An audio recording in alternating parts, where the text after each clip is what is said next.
Hello बच्चों, if you JEE 2025 aspirant mains and advance के लिए और इसके बाद में कुछ टाइप ऑफ स्टूडेंट्स की बात करूंगा। अगर आप उस कैटेगरी में फॉल करते हैं तो ये वीडियो आपके लिए ही है। बिल्कुल लास्ट तक देखें, it is going to be very useful video.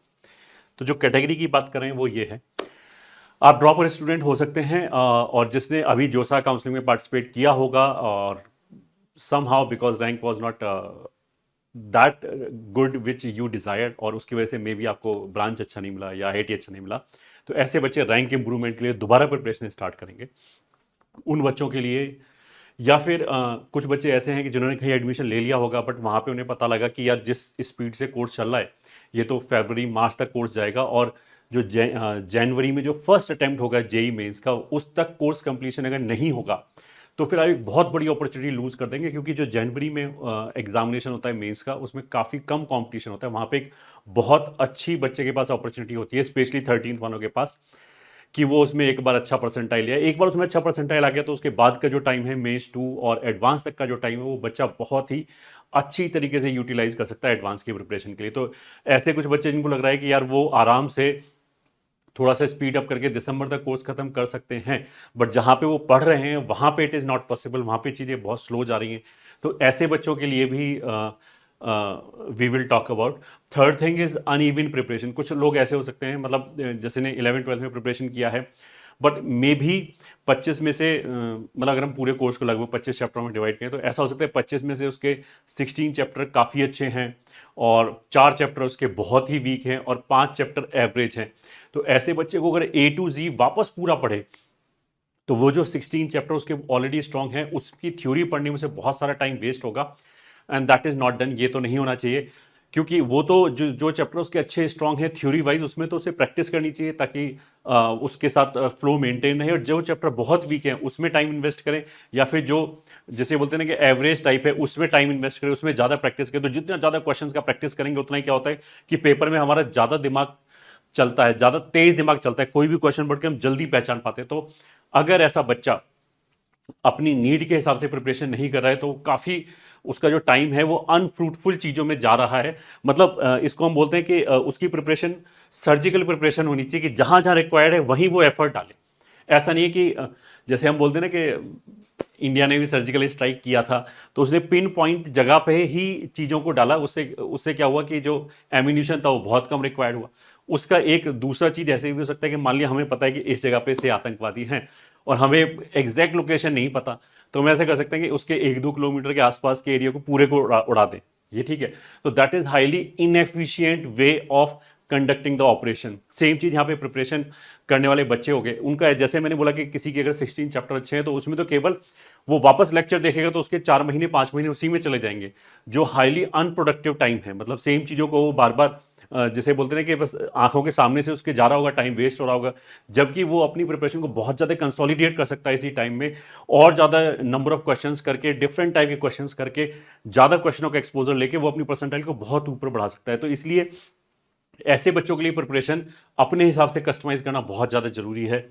फिर कुछ बच्चे ऐसे हो सकते हैं जो 12th में स्टडी कर रहे हैं और उनके 11th के चैप्टर बहुत वीक है। जैसे कुछ बच्चे ऐसे होते हैं 11th में बहुत ज़्यादा सीरियस नहीं हुए, उनके चैप्टर बहुत ज़्यादा वीक हैं। अब 12th में कोर्स इतना ऐसा चल रहा है कि उन्हें हार्डली 1-2 दिन मिलता है जिसमें वो समझ में नहीं आ रहा कि उन्हें 11th के चैप्टर कैसे करें, या इसमें काफ़ी बच्चे ऐसे भी होते हैं कि 11th एक बार पढ़ तो रखा है बट उसमें मज़ा नहीं आया, मतलब उसमें सही से वो कॉन्फिडेंस नहीं आया। तो ऐसे बच्चों के लिए we will talk about. Second type of बच्चे हैं वो हैं जिन्होंने मतलब मे बी अपने रीज़न से या और किसी भी अनफोर्सिंग इवेंट की वजह से जिनका काफ़ी ज़्यादा बैकलॉग हो गया है और अब उन्हें लगता है कि यार दिसंबर तक ऐसे कैसे कोर्स खत्म होगा। ऑलरेडी बच्चे अप्रैल से तैयारी कर रहे हैं 12th क्लास की, तो ऐसे बच्चों के लिए भी it is going to be very useful. Third thing is course near completion without satisfaction. काफ़ी जगह पे ऐसे भी होता है कि कोर्स जैसे तैसे करके खत्म करा दिया, तो जो 12th में पढ़ने वाले बच्चे उनके काफ़ी बच्चों का ऐसा भी है कहने के लिए कोर्स तो खत्म हो रहा है बट उनको एक ग्रिप नहीं आया, तो ऐसे बच्चों के लिए भी we will talk about. And कुछ बच्चे ऐसे हो सकते हैं जिनको थ्योरी वाला पार्ट अच्छा है बट उन्होंने केवल थ्योरी लेक्चर देखे हैं एंड हाई आईक्यू की वजह से उनको सब ग्रेस्प तो हो गया बट उन्होंने प्रैक्टिस नहीं किया, तो जिससे प्रैक्टिस नहीं किया तो उनको कॉन्फिडेंस नहीं आता, उनके एग्जाम में मार्क्स नहीं आते। या फिर ऑफलाइन कोचिंग टर्मोइल। इसका मतलब यह है कि आजकल पहले तो छोटे छोटे शहरों में क्या होता था कि किसी कोचिंग में मान लिया ऑफलाइन कोचिंग में स्टार्ट हुआ, कुछ दिनों बाद मालूम पड़ा कि उनके मैथ के टीचर चले गए या फिर कहीं कहीं ऐसा भी हो सकता है 2 सब्जेक्ट के काफ़ी अच्छे टीचर हैं और तीसरे सब्जेक्ट के टीचरों के साथ टीचर मतलब उतना अच्छा नहीं है, उतने इफेक्टिवली डिलीवर नहीं कर पाते, या कहीं कहीं ऐसा होता है कि टीचर भी अच्छे हैं बट बच्चे की ट्यूनिंग नहीं बैठता। अब तो ये बड़े बड़े शहरों में ही होता है, मतलब पहले तो ये छोटे शहरों में हम बोलते थे, अब तो ये बड़े बड़े शहरों में बड़ी बड़ी कोचिंग में भी ऐसा होता है कि कहीं जगह पे मान लिया लोगों की सैलरी नहीं आ रही, सेंटर बंद हो रहे हैं, तो ऐसे जगह पे या फिर कहीं कहीं जैसे सैलरी कट हो गया, सैलरी कट होने की वजह से क्या होगा कि टीचर क्लास में फिजिकली तो प्रेजेंट होगा बट हो सकता है कि वो मेंटली प्रेजेंट ना हो, उसका दिमाग ऑफ कोर्स किसी को भी पिंच करेगा अगर उसके जैसे बोलते हैं खर्चे और जो इनकम है वो अगर मिसमैच हो जाए तो उसका दिमाग वहीं लग रहा है। तो इसकी वजह से हो सकता है कि जो ऐसी क्लास में बच्चा बैठा है उसका काफ़ी प्रिपरेशन कॉम्प्रोमाइज़ हो जाए।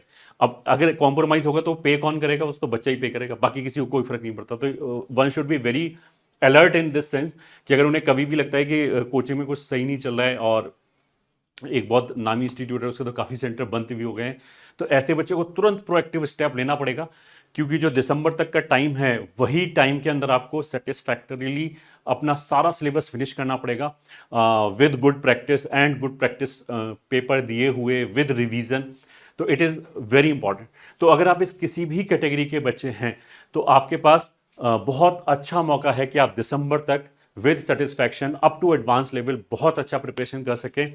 इसी के लिए टीम कंपटीशन लेके आए अपना iconic batch, that is Praveen 13 fast lane. Fast lane का मतलब यह है कि इसमें जो चीज़ें हैं वो एडवांस के लिए तो पढ़ाई जाएंगी, पूरा एडवांस का कोर्स कवर होगा, बट जो बिल्कुल जैसे बच्चा जब 11th में आता है और वो चैप्टर पहली बार पढ़ रहा होता है तो हर टर्म वो पहली बार सुनना होता है, तो जब वो पहली बार टर्म सुन रहा होता है तो उसको सुन के उसको हजम करने में टाइम लगता है, तो इसलिए काफ़ी स्लो पढ़ाया जाता है। उसमें बहुत छोटे छोटे एग्जाम्पल कराए जाते हैं ताकि वो यूज टू हो जाए उन टर्म से। बट जो 13 का बच्चा है जो रैंक इंप्रूवमेंट करने के लिए आया हुआ है उसके लिए तो ये बहुत बेसिक बेसिक सी जिसे बोलते हैं ना कि एग्जाम्पल लेना उसके लिए टाइम वेस्टेज है, क्योंकि वो ऑलरेडी एक लेवल पे है। इवन अगर किसी बच्चे ने 11th-12th भी कर रखा है और भले ही प्रिपरेशन नहीं कर रखी होगी तो भी सीबीएसई में जब उसने पढ़ाई की होगी तो उसने वो सारे टर्म्स सुन रखे होंगे, तो वो फेमिलियर टर्म्स होंगे।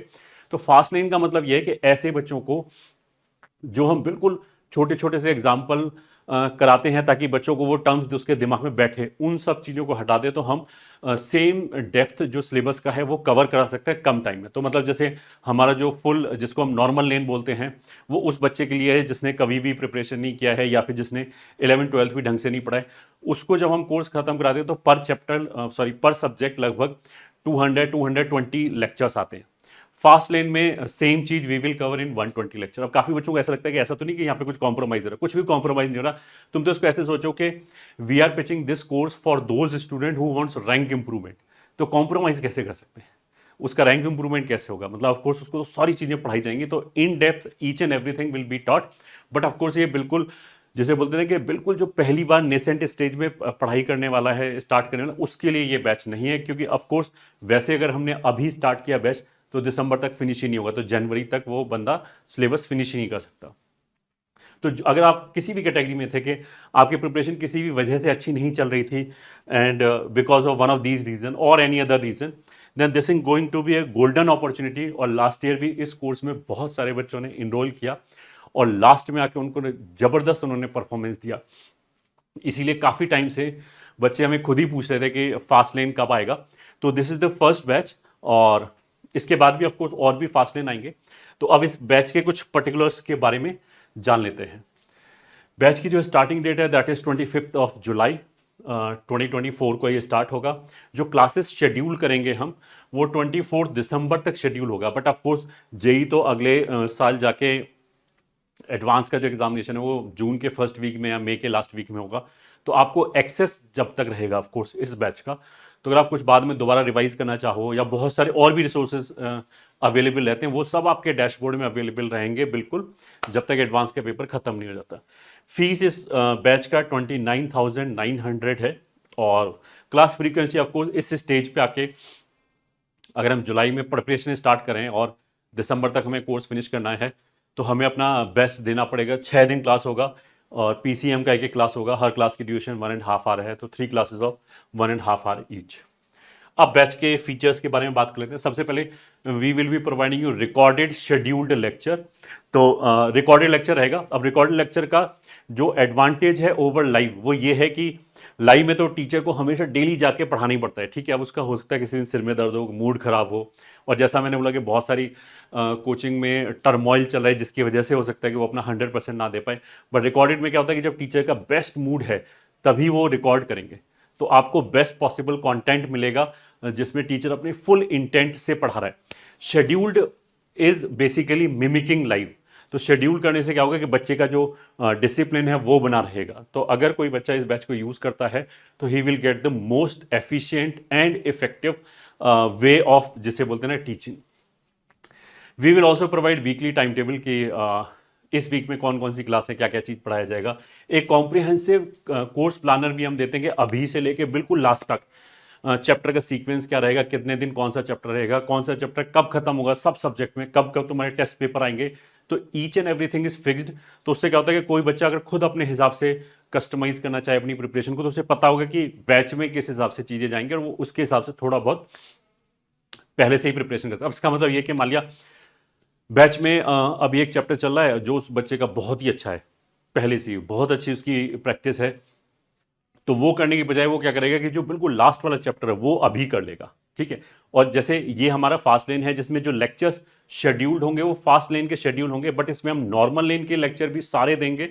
और फास्ट लेन के लेक्चर तो ऑफकोर्स होगा ही होगा, वो तो शेड्यूल ही होगा। नॉर्मल लेन के लेक्चर भी सारे अवेलेबल होंगे। अब ये इसलिए क्योंकि किसी बच्चे ने, जैसे मान लिया अभी कोई चैप्टर चल रहा है, फॉर एग्जाम्पल फंक्शन चल रहा है, अब उसका फंक्शन बहुत अच्छा है, उसे लगता है कि फंक्शन के लेक्चर में को देखने की जरूरत ही नहीं है, मेरे से क्वेश्चन भी सारे सॉल्व हो सकते हैं, हो जाते हैं, बट उसको लगता है कि उसका कॉम्प्लेक्स नंबर बहुत वीक है।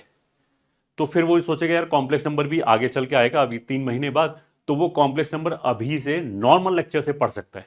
तो इस तरह के जो कस्टमाइजेशन है जिससे उस बच्चे का एक एक लूप होल कवर हो जाए और वो अपना बेस्ट परफॉर्म दे पाए, इसलिए this batch is going to be wonderful opportunity for all the students, ठीक है। तो कोर्स प्लानर का ये हो गया। अच्छा, कोर्स प्लानर जो है थोड़ा सा आई वुड से कि डायनामिक है।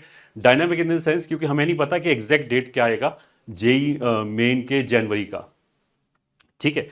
अगर मान लिया जनवरी के बिल्कुल लास्ट में हुआ, तो जैसे ये 24 दिसंबर को खत्म हो रहा है, जैसे 2024 में जनवरी के बिल्कुल लास्ट में पेपर हुआ था, तो 24 दिसंबर को अगर खत्म हो गया तो भी हमारे पास लगभग 1 महीना बचेगा जिसमें हम आराम से रिवाइज कर सकते हैं। बाई चांस अगर पेपर जनवरी के फर्स्ट वीक में हो गया तो फिर हम we will make necessary changes और कोर्स को हम थोड़ा सा पहले ही खत्म कर लेंगे ताकि बच्चे को एक बार पूरा रिवाइज करने का मौका मिल सके और हम खूब सारे फुल सिलेबस टेस्ट उसको लास्ट में करा पाए, ठीक है। इसलिए थोड़ा सा डायनामिक है। दैट इज बेसिकली डायनामिक इसलिए नहीं कि हम कुछ अनसर्टेन है, एक्सटर्नल जो फैक्टर्स हैं उनकी अनसर्टेनिटी की वजह से। फिर daily homework will be provided बच्चे को, मतलब कुछ बच्चे ऐसे होते हैं कि वो खुद से डिसाइड नहीं कर पाते, बट जब हम उनको बताने कि आज तेरे को ये चीज करना है तो फिर वो टास्क खत्म कर देते हैं। तो ऐसा डिसिप्लिन बना रहे इसलिए you will be getting daily homework.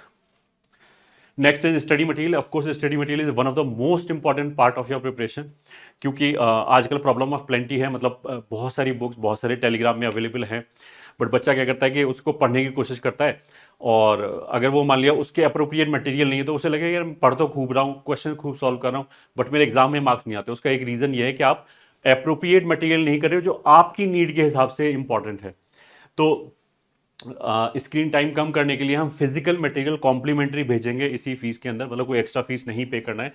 जो मटेरियल है that is designed bye experience faculty and it is a graded material. मतलब ऐसा नहीं है जैसे बुक्स में यूजली क्या होता है कि कभी इजी क्वेश्चन आ गया कभी टफ आ गया, इस तरह के अनइवन चीजें पड़ी होती है ये, ठीक है। यहाँ पे ग्रेडेड मटेरियल रहेगा कि एक चैप्टर जब चल रहा है उसी ड्यूरेशन में आपने उसमें, क्योंकि उसके बाद जब अगला चैप्टर होगा तो उसका होमवर्क करोगे ऑफकोर्स, तो इसी ड्यूरेशन में आपने जितना होमवर्क कर लिया उतना ही प्रिपरेशन आपको सॉलिड हो जाएगा। मतलब ऐसा नहीं होगा कि जैसे अगर हमने एक्सरसाइज 1 कर लिया उसका मतलब क्या कि हमारा मेंस अच्छा हो गया, अब बाई चांस अगर टाइम नहीं बचा तो जनवरी में तो मेंस ही आएगा ना, और मान लीजिए टाइम नहीं बचा और चैप्टर 2 चालू हो गया तो फिर हम चैप्टर 2 का होमवर्क चालू कर लेंगे। बट हमारा ये एक्सरसाइज 1 करने से क्या हो गया कि जो जनवरी में मेंस आएगा वो तो हमारा श्योर हो ही गया। जनवरी के बाद हम एक्सरसाइज 2 एक्सरसाइज 3 और जो भी PYQs हो सकते हैं वो कर सकते हैं ताकि हम दूसरे मेंस में और एडवांस के लिए अच्छी प्रिपरेशन कर पाएं, ठीक है। इट इज नॉट लाइक के डिसिमिलर टाइप के क्वेश्चन हो गए तो 20 क्वेश्चन या 30 क्वेश्चन करने के बाद भी बच्चे को श्योरिटी नहीं कि मेंस में होगा या नहीं होगा। तो यहाँ पे तो हम स्टेप बाय स्टेप चलेंगे। सबसे पहली जो एक्सरसाइज 1 है वो बेसिकली इंश्योर कराएगी कि आपका मेंस में रैंक आएगा। फिर जो एक्सरसाइज 2 है वो इंश्योर कराएगी कि आपका एडवांस में रैंक आएगा। फिर एक्स्ट्रा एज करके है वो इंश्योर कराएगा कि एडवांस में आपका रैंक जो है वो 500 के अंदर आएगा। मतलब इस तरह की चीज़ों की complete material we will be providing.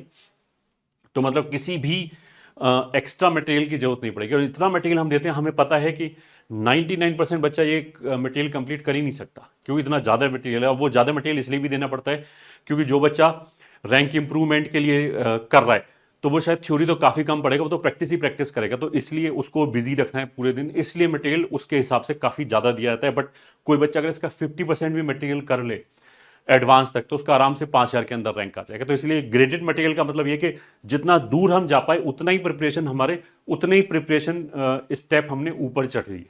It is not unevenly कुछ भी पड़ा हुआ है। फिर जेई मेंस एंड एडवांस की हम पीवाई की बुक भी देते हैं। और जैसे मेंस में बहुत सारे क्वेश्चंस रिपीटेड आते हैं, एक जैसे से आते हैं, तो उसमें बच्चे का टाइम वेस्ट हो रहा होता है। तो वो सारी चीज़ें वी हैव टेकन केयर की बुक बनाते समय, पीवाईक्यू की बुक बनाते समय मैंने वो सारे डुप्लीकेशन हटा दिए हैं, गलत क्वेश्चन हटा दिए ताकि बच्चे का टाइम वेस्ट ना हो। क्योंकि time is the most important commodity किसी भी बच्चे के लिए जो अब प्रिपरेशन स्टार्ट करने वाला है। फिर टेक्स्ट एंड वीडियो सोल्यूशन, जो भी मटेरियल दिया जाएगा उसका detailed text and video solution दिया जाएगा जो एक्सपीरियंस फैकल्टी द्वारा बनाया गया है। ये क्यों बोला जा रहा है क्योंकि बहुत जगह काफ़ी साइट ऐसी हैं जिसमें केवल सोल्यूशन दिया जाता है। तो वो क्या करते हैं कि वो तो असेंबली लाइन में सोल्यूशन बनाते हैं, मतलब बीटेक के बच्चे को पकड़ लिया और उससे सोल्यूशन वीडियो सोल्यूशन बना दिया। उसमें काफ़ी जगह मैंने ऐसे देखा है कि उनमें कोई क्वालिटी नहीं होती, वो टेक्स्ट सोल्यूशन ही उठा के पढ़ देते।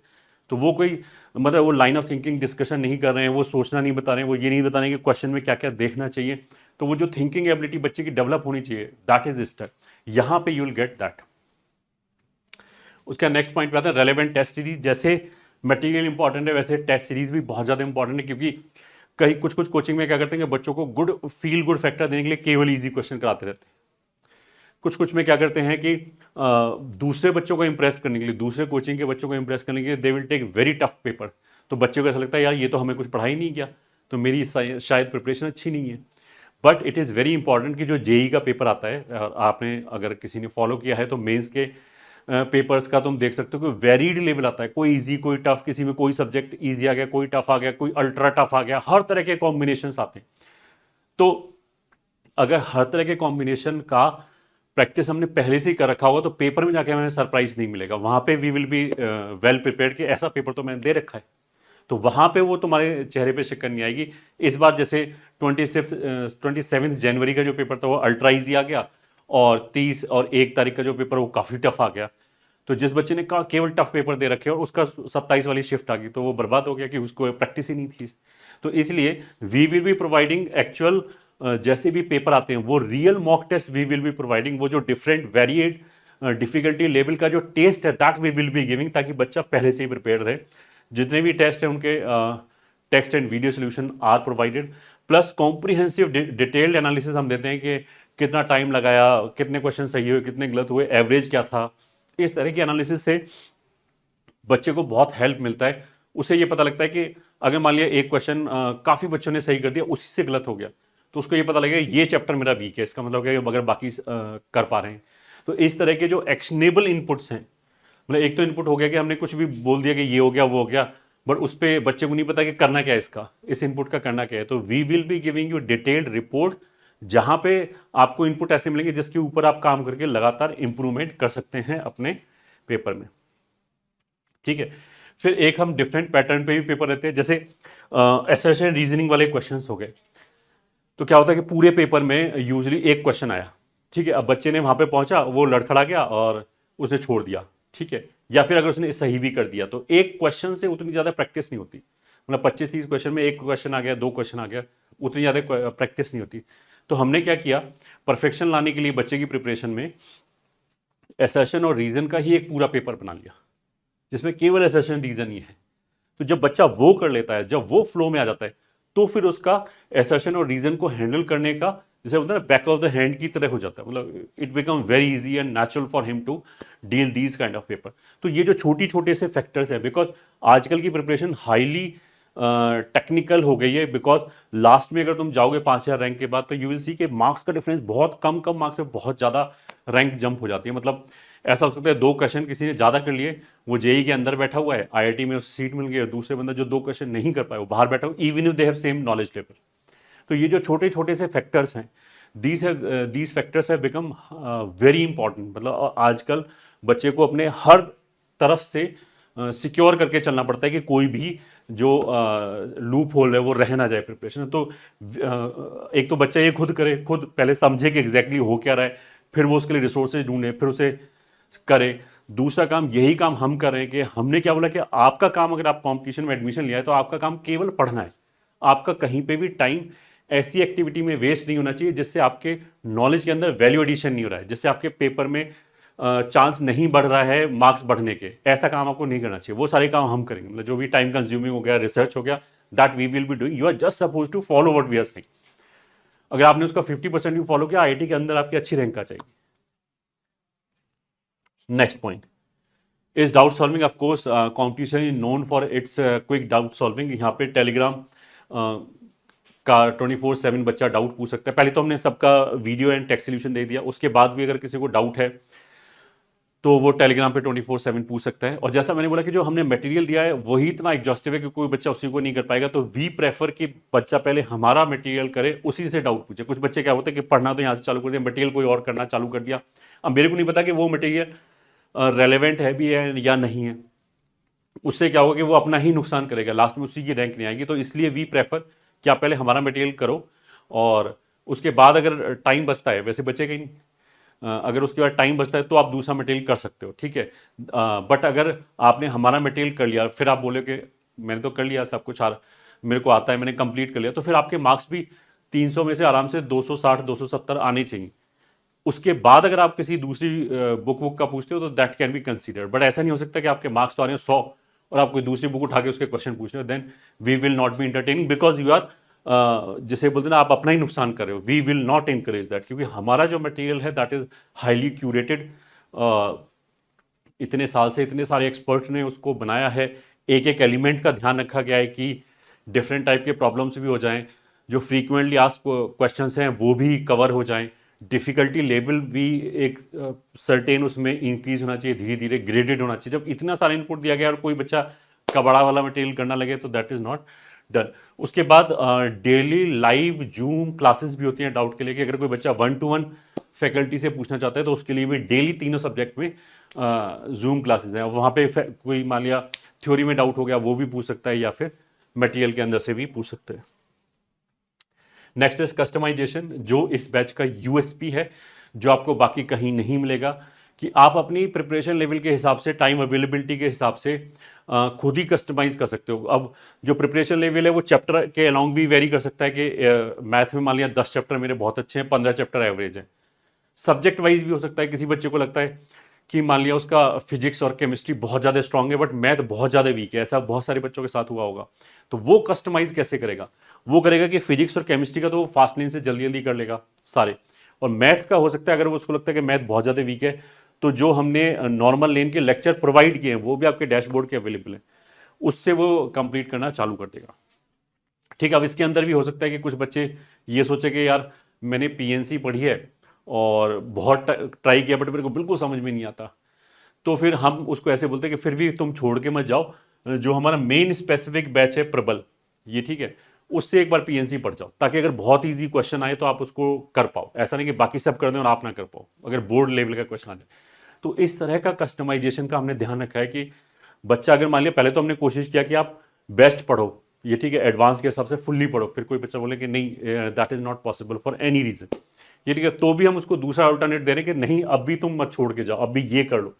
फिर कोई बच्चा बोले कि नहीं पीएनसी के अंदर मैं 5-6 लेक्चर इन्वेस्ट नहीं कर सकता, तो वी विल से कि ठीक है, फिर तुम सी क्यूब के अंदर 2-3 लेक्चर के अंदर जो मोस्ट इंपॉर्टेंट और इजी वाला पार्ट है पीएनसी का, जो यूजली पूछा जाता है, जो से अगर बच्चे को थोड़ा सा भी बोर्ड लेवल का भी नॉलेज है तो उसका वो क्वेश्चन क्रैक हो जाना चाहिए, तो हम लोग कम से कम ये तो करके जाओ। तो इस लेवल का कस्टमाइजेशन इज अवेलेबल, ताकि बच्चा अपना टाइम का 100% यूटिलाइज कर पाए अपनी रैंक इंप्रूवमेंट। मतलब ऐसा नहीं कि किसी ऑफलाइन क्लास में बैठे हैं, अब उस क्लास में एक बच्चा ऐसा ही बैठा है जिसने खूब अच्छी प्रिपरेशन कर रखी है, दूसरा एवरेज लेवल का और तीसरा बिल्कुल जैसे बोलते हैं जिसने प्रिपरेशन ही नहीं किया, ऐसा बच्चा भी बैठा है। अब क्या होगा कि टीचर मीडियन लाइन लेगा ताकि सबको थोड़ा थोड़ा समझ में आए, बट अब सबको भले ही थोड़ा थोड़ा समझ में आ रहा है, बट जो बच्चा जिसकी प्रिपरेशन अच्छी है उसका टाइम वेस्ट हो रहा है।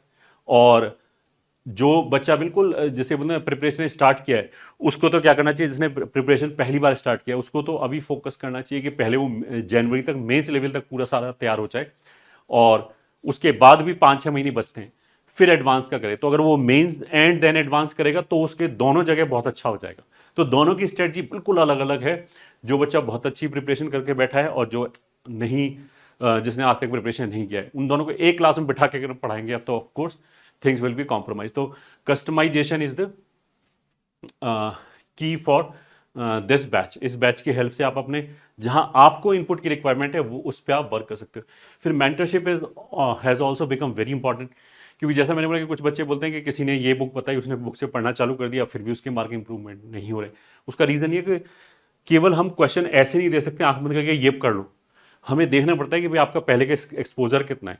अगर आपका थोड़ा बहुत एक्सपोजर है तो आपको बेसिक क्वेश्चन कराने ही नहीं चाहिए, वहाँ आपका टाइम वेस्ट हो रहा है। ठीक है, अगर मान लिया आपका बिल्कुल एक्सपोजर नहीं है तो बेसिक एंड मीडियम टाइप के क्वेश्चन आपको देने चाहिए।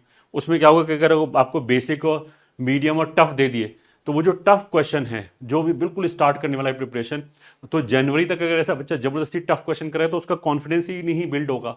और मेंस के लिए तो इजी और मॉडरेट क्वेश्चन से काफ़ी अच्छा परसेंटाइल आ जाएगा, 99 परसेंटाइल तक। मतलब वो फिर ऐसी चीज़ ट्राई करने की कोशिश कर रहा है जो उसके एक तो डरा रही है, उसका कॉन्फिडेंस कम कर रही है, और इवन जो 99 परसेंटाइल लाने की उसकी प्रोबेबिलिटी है वो भी कम होती जा रही है।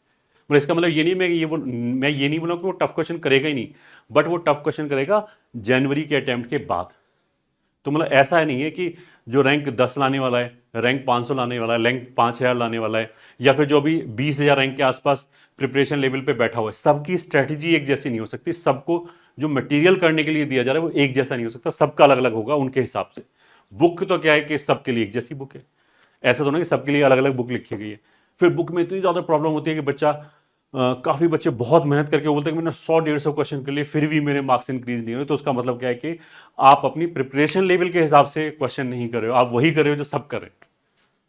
तो इट इज़ वेरी इंपॉर्टेंट कि जो मेंटरशिप है, तो मेंटरशिप में क्या होता है कि जब हमारी किसी बच्चे से बात हो रही होती है तो बच्चे के टोन से उसने क्या क्या लाइंस बोली उसी से हमें सारा क्लियर हो जाता है, because we have been teaching for more than 20 years. तो हर टाइप के हर कैटेगरी के बच्चों के हजारों एग्जाम्पल हमने देखे हुए हैं।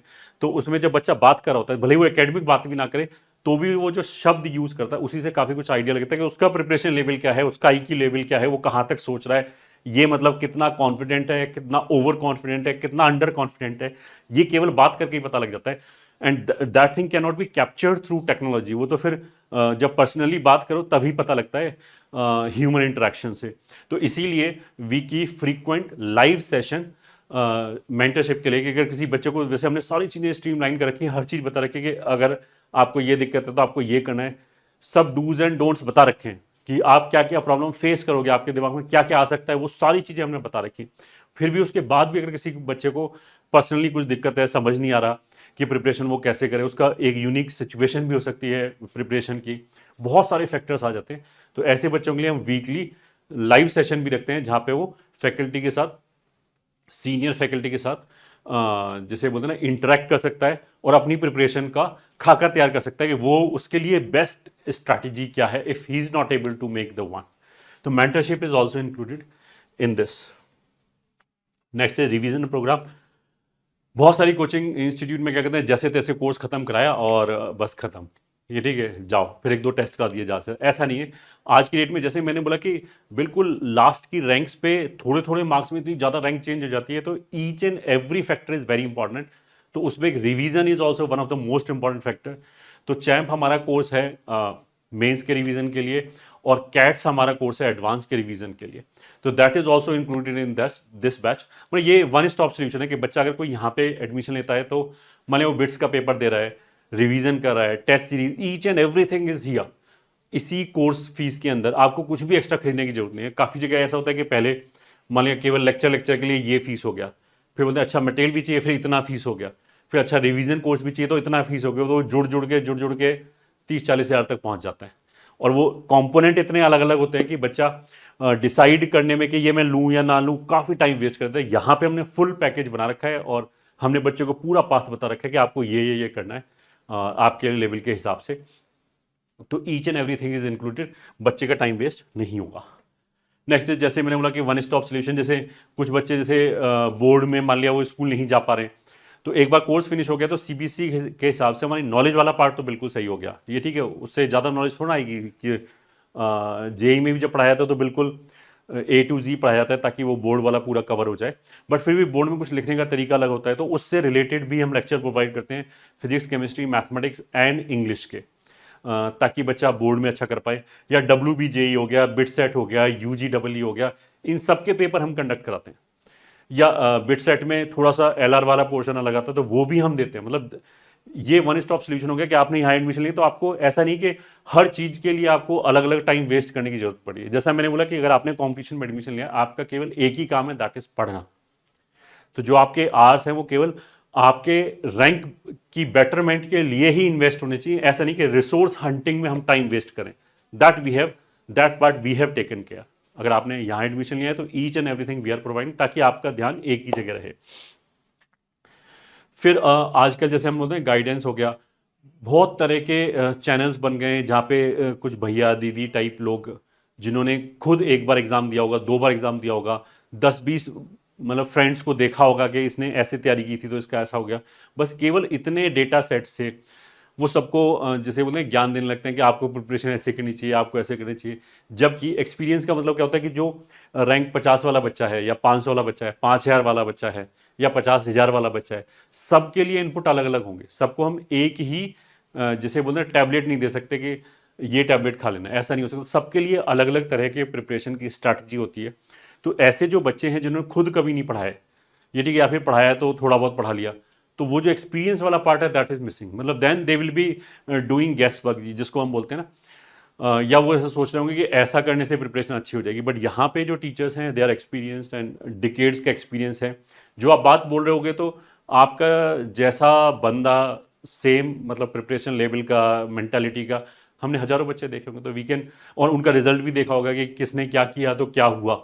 तो दैट काइंड ऑफ डेटा के साथ वी आर सजेस्टिंग यू या एडवाइजिंग यू, तो that is definitely going to be much more fruitful for a student. तो इसलिए right mentorship is very important, because every year this will happen कि एक बच्चा बोले कि मैंने पिछले 2 महीने इसलिए वेस्ट कर दिया कि फलाने ने मेरे को ये बोल दिया था करने के लिए, और मेरे को 1-2 महीने बाद पता लगा कि ये तो गलत स्ट्रैटेजी है मेरे लिए। बट एक बार जब टाइम किल हो गया तो किल हो ही गया, फिर उसका कोई रिप्लेसमेंट नहीं। Next is smooth functioning, course completion और टाइम। जैसे मैंने बोला कि आजकल बहुत सारे कोचिंग इंस्टीट्यूट या तो नए नए खुलते हैं, या फिर एक से टूट के दूसरा बन गया, या फिर एक ही कोचिंग के अंदर के टीचर चेंज हो गए, तो उससे क्या होता है कि पूरा जो इकोसिस्टम प्रिपरेशन का है वो स्मूथ नहीं बन पाता। क्योंकि पहला टीचर आया, उसने अपनी डीपीपी और ये सब बनाने की कोशिश किया, फिर बनाने में भी टाइम लगता है, वो ऐसे ऑन द फ्लाइन तो बन नहीं जाता है, उसका सोल्यूशन बनाओ, फिर वो एरर लेस होना चाहिए। फिर वो जैसे मैंने बोला कि टेस्ट पेपर दिए हैं तो हर तरह के टेस्ट पेपर का ध्यान रखना तीनों सब्जेक्ट में, कि टफ क्वेश्चन भी होने चाहिए, मॉडरेट भी होने चाहिए, इजी भी होने चाहिए, कोई पेपर अल्ट्रा टफ भी होना चाहिए। तो किसी ने ये काम करना चालू किया और मान लिया वो 30% काम कर पाया, तब तक उसका टर्म खत्म हो गया, फिर नई टीम आ गई तो वो फिर 0 से काम चालू कर दिया। तो इस तरह में हो सकता है कि टीचर वहाँ पे पढ़ाने वाले बहुत अच्छे हों और उनकी पढ़ाई थ्योरी काफ़ी अच्छी समझ में आ रही हो, but that is one part of the preparation. बाकी जो पूरा इकोसिस्टम है, जैसे हमने बोला रिवीजन हो गया, टेस्ट सीरीज हो गया, ये ठीक है, डाउट क्लियरिंग हो गया, मटेरियल हो गया, ये भी इक्वली इंपॉर्टेंट है। और अगर बच्चे को सक्सेसफुल होना है तो सारे जो बॉक्सेस हैं वो राइट टिक होने चाहिए। तो we have been running this institute for past 5 year, every year it is getting better. मतलब जो लास्ट ईयर के हमें इनपुट मिले, और अगर हमें लगा कि कहीं कहीं ये छोटा सा लूप होल रह गया है, इसको हमने प्लग कर दिया, या लूप होल भी नहीं, ऐसा भी हो सकता है कि जैसे 2024 के जो पेपर आए उसमें कुछ एक नई चीज़ आई, तो उसकी वजह से हमें प्रिपरेशन को थोड़ा सा मतलब क्वेश्चन पेपर को थोड़ा सा चेंज करना पड़ेगा उसको इनकॉर्पोरेट करने के लिए। अब टाइम लिमिटेड है, ऐसा भी नहीं कि एक दिन में 250 घंटे होते हैं, तो वी हैव टू से कि बच्चे के पास अगर इतना टाइम है, इतने क्वेश्चन वो कर पाएगा। तो अब इतने क्वेश्चन हमारे पास ऑलरेडी थे, अब नए पैटर्न को एकोमोडेट करने के लिए मेरे को 5 क्वेश्चन डालने हैं उसके अंदर नए, तो फिर मेरे को 5 क्वेश्चन हटाने भी पड़ेंगे। तो इस टाइप की जो इंटेलिजेंस है, कौन से question I can afford to remove, ये सारे में बहुत ज़्यादा एक्सपीरियंस चाहिए होता है। मतलब वो ऐसे रैंडम भी नहीं होता है, और एक एक चीज़ का ध्यान रखा जाता है कि ताकि बच्चे का बेस्ट पॉसिबल मिल पाए। तो इसलिए मेंटरशिप या फिर ये इकोसिस्टम डेवलप करना, इट इज़ वेरी इंपॉर्टेंट, तभी बच्चे का रिजल्ट आता है। ओके इसके बाद भी अगर आपको इस बैच से रिलेटेड कोई डाउट है तो you can talk to this number which is our inquiry number tetra8 tetra021 या फिर 74109000। ये तो कॉमन है इन चारों नंबर में, 901 906 907 908, इन पे किसी पे भी कॉल कर सकते हैं।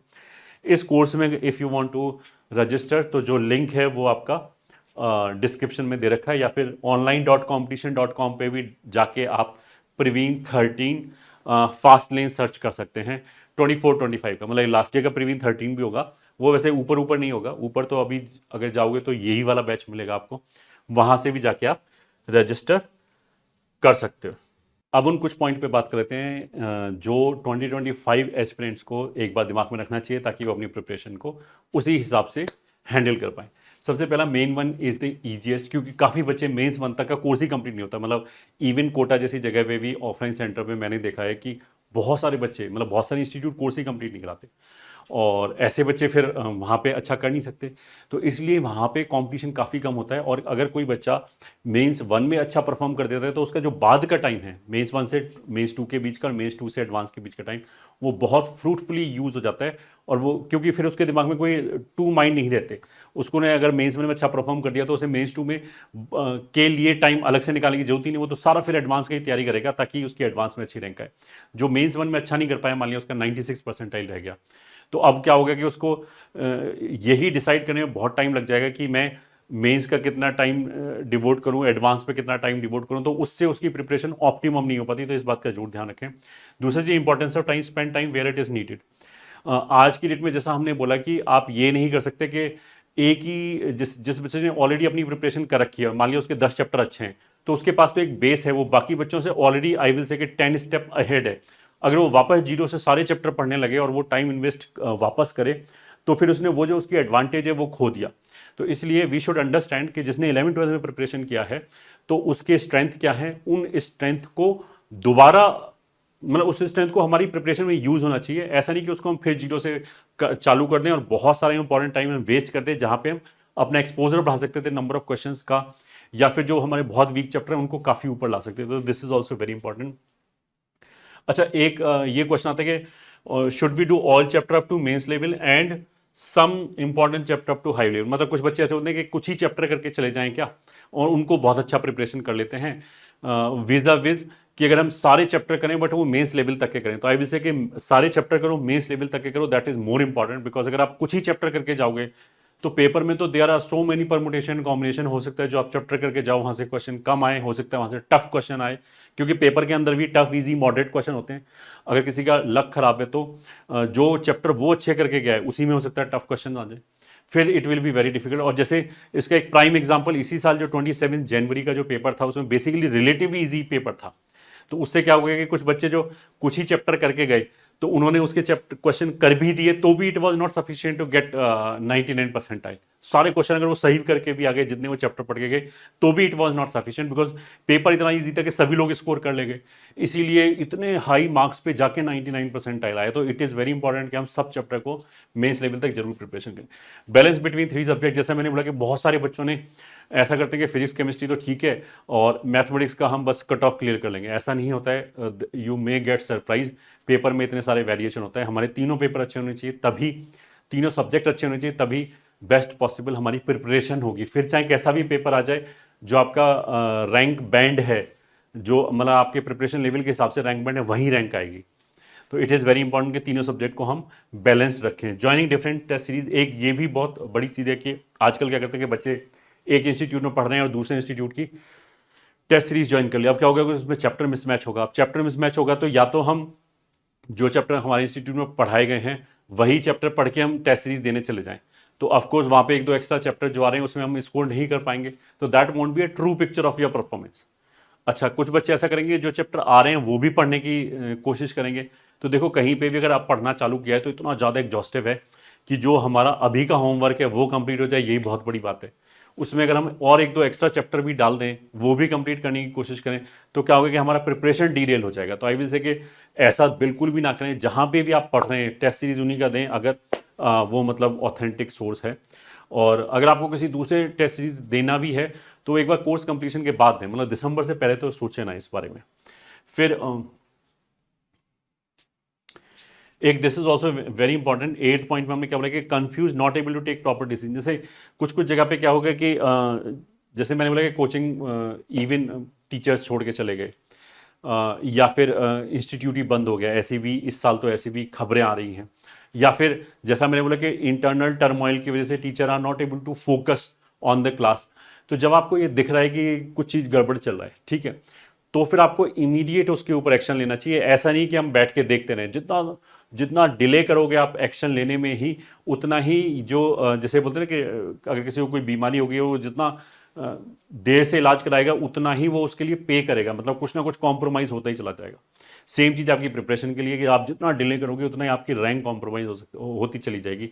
तो IQ वाइज और मेहनत वाइज अगर मान लिया आपका पोटेंशियल है 500 रैंक लाने का, और मान लिया आपके किसी एक सब्जेक्ट में दिक्कत चली है या 2 सब्जेक्ट में दिक्कत चली है, और आपने 1-2 महीने ऐसे निकाल दिए विदाउट उसको एड्रेस किए हुए, तो हो सकता है कि आपकी रैंक खिसक के 5000 पे आ जाए, क्योंकि थोड़े से मार्क्स से ही काफ़ी कुछ डिफरेंस आ जाता है। और आप जाके देख भी सकते हैं कि 24 का जेई ने जो एनालिसिस दिया है कि कितने मार्क्स पे कितनी रैंक आई है, उसका एक बार एनालिसिस देखोगे तो you will get a very good idea कि आजकल कितना ज़्यादा टेक्निकल हो गया है प्रिपरेशन, और ईच एंड एवरी क्वेश्चन जो हमें आता है उसको सही करना कितना जरूरत है, कितना ज़्यादा जरूरी है। अगर एक भी क्वेश्चन हम गलत करके चाहें तो हमारी रैंक हज़ारों में पीछे चली जाती है, ठीक है। Revision from time to time, this is also very important कि बच्चे लगातार कोर्स करते चले जाते हैं, पीछे का रिवाइज ही नहीं करते। तो 4 महीने बाद क्या होगा, जो उन्होंने इनिशियली पढ़ा होगा लगभग उन्हें बिल्कुल भूल गए होंगे। तो भले ही हम एक चैप्टर में 100 क्वेश्चन करने के बजाय 50 क्वेश्चन करें, वहां हम कॉम्प्रोमाइज कर लें अभी, और बट रिवाइज जरूर करें। रिवाइज करने का मतलब क्या, नोट्स की जरूर रीडिंग लगाएं, ताकि जो पुराना सिलेबस है वो पूरे टच में रहे, हमें याद रहे कि पॉइंट्स टू रिमेंबर क्या है, फॉर्मूले क्या है, क्या क्या स्ट्रेटजीज थी क्वेश्चन सॉल्व करनी, वो सब के अगर टच में रहेंगे तो यू विल फील कॉन्फिडेंट, तो लास्ट में अच्छा रहेगा। लास्ट का जो रिवीजन है that is a different revision, वो तो मतलब क्वेश्चंस के साथ प्रैक्टिस वाला रिवीजन है। बट ड्यूरिंग द कोर्स कम से कम हम ये तो इंश्योर करें कि नोट्स की हम रीडिंग लगाते रहें, ताकि थ्योरी हमारे टच में रहे, ठीक है। फिर result is not good at the end, then you will pay for it of course. 11th point का मतलब ये है कि अगर मान लिया किसी भी रीजन से, जैसे कोई कोचिंग वाला आपको सब्जेक्ट जो सिलेबस है वो टाइम पे कंप्लीट नहीं करा पा रहा है, या फिर वो फिजिक्स की फैकल्टी अच्छा नहीं दे पा रहे हैं, कोई भी रीज़न है, या कुछ भी ऑर्गेनिक केमिस्ट्री की मतलब फैकल्टी नहीं दे पा रहे हैं, वो बोलेंगे 2 महीने बाद आएगी, तो at the end they will not pay, you will pay for it. मतलब ये जो इरेगुलरिटीज हैं, जो ये जो प्रॉब्लम्स हैं, उसके लिए आप पे करोगे, कोई दूसरा पे नहीं करेगा। इस चीज का जरूर ध्यान रखें। तो इसलिए अपने रिजल्ट के लिए आप ही को ध्यान देना है, क्योंकि दूसरा आपके लिए कुछ करके नहीं देगा। You should be vigilant and proactive, this is very important. Margin of error का मतलब मैंने जैसे बोला था कि जब हम कुछ बच्चों को बोलते हैं कि ये चैप्टर का ध्यान रखना, बिल्कुल गलती नहीं होनी चाहिए, कि इतना सा कॉम्प्रोमाइज नहीं होना चाहिए, टाइम आपका कहीं वेस्ट नहीं होना चाहिए। जैसे कोई बच्चा बोलता है कि मैं इस बुक से मैंने 150 क्वेश्चन कर लिया, हमने कहा इतना करने की जरूरत ही नहीं है, क्योंकि ऐसा करने में आपका सिलेबस पीछे खिसक गया। तो 150 की बजाय आप 100 क्वेश्चन करो, बट 50 क्वेश्चन करने में जो टाइम लगा है वो इन्वेस्ट करो अगले चैप्टर में, ताकि हमारा सिलेबस एक स्पीड से चले। तो ऐसे में बहुत सारे बच्चे लगते हैं कि इससे क्या फर्क पड़ता है, थोड़ा बहुत ऊपर नीचे हो जाएगा। तो यही चीज़ समझाने के लिए आई वुड से कि जस्ट आप जाके ये रिसर्च करो कि इस साल 2024 में 10,000 रैंक कितने मार्क्स पे आया है एंड 15,000 रैंक कितने मार्क्स पे आया है, ठीक है। उनके बीच में मार्क्स का डिफरेंस क्या है, केवल एक बार ये देखना कि वो जो मार्क्स का डिफरेंस है वो कितने क्वेश्चंस में कन्वर्ट होता है, कि कितने क्वेश्चन एक्स्ट्रा करने से या एक्स्ट्रा क्वेश्चन सही करने से 15,000 वाला बच्चा 10,000 पे आ सकता था। मतलब ऐसा नहीं कि जो 10,000 पे बैठा है उसका IQ बेटर ही है, ऐसा नहीं है। They might have same IQ, बस उसने एक आध गलती कर दी, वो 15,000 पे हो गया, 15,000 या 20,000 पे हो गया, तो प्रैक्टिकली मेन IT उसे कुछ नहीं मिलेगा, ठीक है। फिर JEE exam is not equal to P+C+M। इसका मतलब ये है कि जो पेपर हम देते हैं उसमें एक स्ट्रेटजी लगाते हैं कि यूजली बच्चे क्या करते हैं कि जो फिजिक्स का पेपर है वो तो 1 घंटे के अंदर देते हैं, केमिस्ट्री का पेपर 40-45 मिनट, डिपेंडिंग अपॉन कि आपकी केमिस्ट्री कितनी अच्छी है, उतना इन्वेस्ट करके वो जो 10-15 मिनट बचते हैं वो मैथ में इन्वेस्ट करते हैं, ठीक है। उसके लिए फिर कोहरेंट पेपर भी होना चाहिए, कोहेसिव पेपर भी होना चाहिए। ये मैं इसलिए बोला कि कोई बच्चा क्या करता है कि यहाँ से फिजिक्स पढ़ रहा है, यहाँ से केमिस्ट्री पढ़ रहा है, यहाँ से मैथमेटिक्स पढ़ रहा है, और टेस्ट सीरीज कहीं और से ले लिया। ये ऐसा नहीं कि लीनियर समेशन नहीं है, क्योंकि प्रिपरेशन में जो पेपर है वो PCM का एक साथ मिलता है, ऐसा नहीं कि एक एक पेपर अलग अलग मिलता है 1-1 घंटे का, ऐसा नहीं है। तो उसके अंदर तीनों का जो अंदर आपस में जो रिलेशन है, जिसको हम बोलते हैं ना कि इंटरमिंगलिंग है, जो हम स्ट्रैटेजी बनाते हैं वो तीनों को ध्यान में रखते हुए बनाते हैं कि अगर एक पेपर टफ आ गया, एक ईजी आ गया, तो कहाँ पे कितना टाइम डिस्ट्रीब्यूट करना है, ये सब बहुत इंपॉर्टेंट है। तो जो बच्चा इंडिविजुअल सब्जेक्ट एक यहाँ पढ़ रहा है, एक वो पढ़ रहा है, तो उसको वो इकोसिस्टम वाली चीज़ कभी फील नहीं होगी। मतलब उसकी जो प्रिपरेशन है वो ऑप्टिमम नहीं होगी कि उसने उस तरह की चीज़ नहीं की, उसने उस तरह की प्रिपरेशन नहीं की। एक ही सिस्टम से अगर आप पेपर कर रहे हो, वहीं से पढ़ रहे हो, तो और अगर वो रेपिटेड है, तो definitely each and every factor they will see कि लास्ट पेपर में हमने इजी दिया था, चलो इस बार मॉडरेट देते हैं, कोई डिफरेंट कॉम्बिनेशन देते हैं कि मैथ इजी दे देते हैं, फिजिक्स इजी देते हैं, इस तरह के different combination permutation they will say.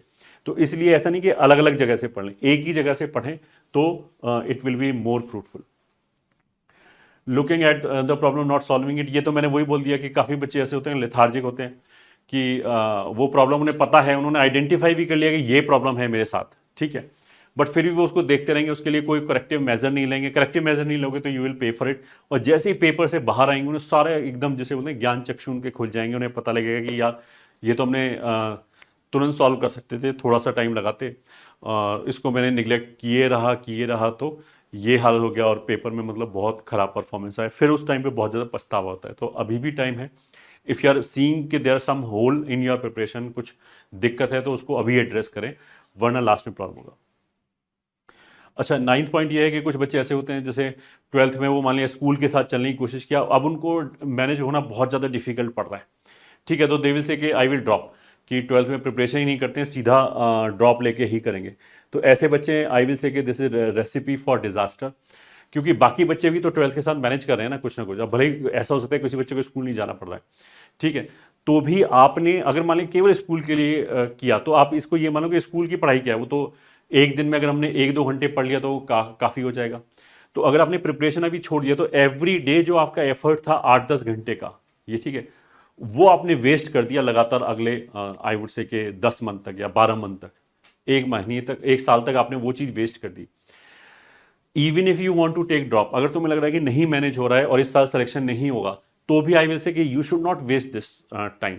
कम से कम इफ मतलब अगर फाइनेंशियल दिक्कत है, तो आप हमारा यूट्यूब चैनल से तो एक बार कोर्स पूरा जरूर खत्म करें, भले ही आपको बाद में ड्रॉप ही लेना हो। क्योंकि अगर आपने एक साइकिल में पढ़ रखा है, भले ही वो मान लिया 70% एफिशिएंसी से पढ़ रखा है, तो जब आप ड्रॉप लोगे तो आपके लिए it will become very easy. वरना क्या होगा कि अगर आप बिल्कुल ऐसे छोड़ दो बोर्ड की तैयारी करके, फिर जब 13th में जाओगे तो you will feel highly dejected, depressed. आपको लगेगा सबको तो बहुत ज़्यादा आता है, मेरे को तो कुछ भी नहीं आता, मैं तो बिल्कुल जीरो क्लीन स्लेट से स्टार्ट करूँ, बाकी सब तो काफ़ी आगे ऑलरेडी हैं, उन्हें तो क्वेश्चन दो तो मेरे को तो जब तक समझ में नहीं आता तब तक वो आंसर बता देते। तो इस तरह का डिप्रेशन आएगा अगर आप प्रिपरेशन छोड़ रहे हो। तो अगर कोई बच्चा मतलब ये तो वो चीज़ होगी कि वो अपनी मेहनत को फ्यूचर पे टाल रहा है, तो even if you have decided कि मेरे को ड्रॉप लेना है, तो भी आई विल से क्या 12th में प्रिपरेशन नहीं छोड़नी चाहिए, अपना पूरा 100% देना चाहिए, मेहनत करनी चाहिए। This will benefit you immensely in your drop year. Last हो गया 13 प्रॉब्लम ऑफ प्लेंटी।